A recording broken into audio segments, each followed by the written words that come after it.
Flash of news. Chase your accuracy news.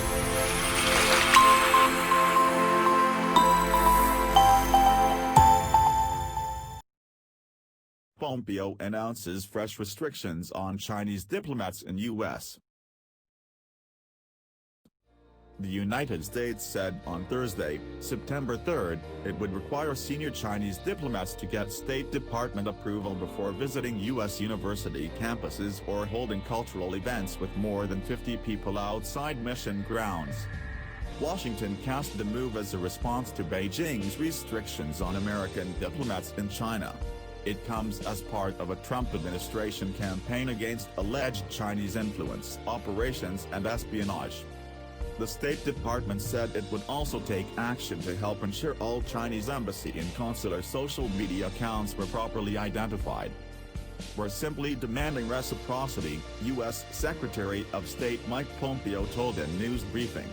"Access for our diplomats in China should be reflective of the access that Chinese diplomats in the United States have, and today's steps will move us substantially in that direction."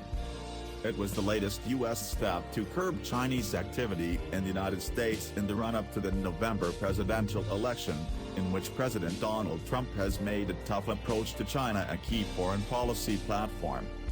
China's Washington embassy called the move yet another unjustified restriction and barrier on Chinese diplomatic and consular personnel that runs counter to the self-proclaimed values of openness and freedom of the U.S. side. Pompeo also said the State Department had written recently to the governing boards of U.S. universities alerting them to threats posed by the Chinese Communist Party.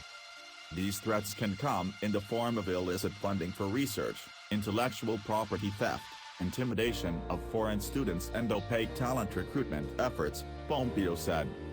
He said universities could help ensure they had clean investments and endowment funds by disclosing Chinese firms in such funds and dropping those connected to human rights abuses.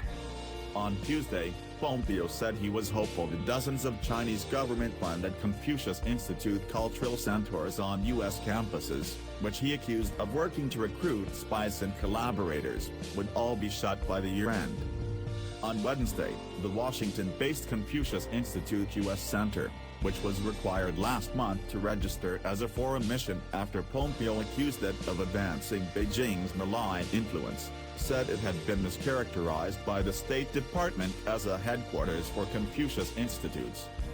Contrary to what people have heard from the State Department, SIP programs in the U.S. are independent of each other, set up and run by the schools that choose to set up Chinese language education, and staffed by people hired and supervised by those schools, it said in a statement.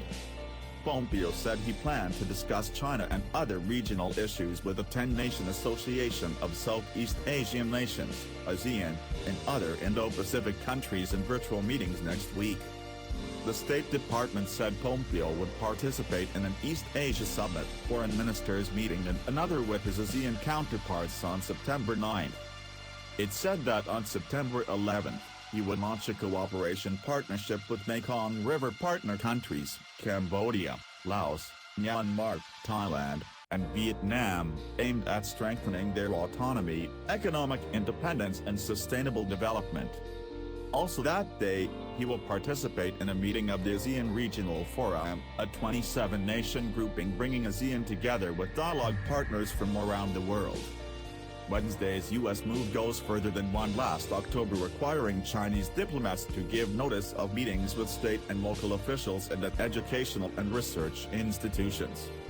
The State Department has also required Chinese media outlets to register as foreign missions and announced in March it was cutting the number of journalists allowed to work at U.S. offices of major Chinese media outlets to 100 from 160. Flash of news. Chase your accuracy news.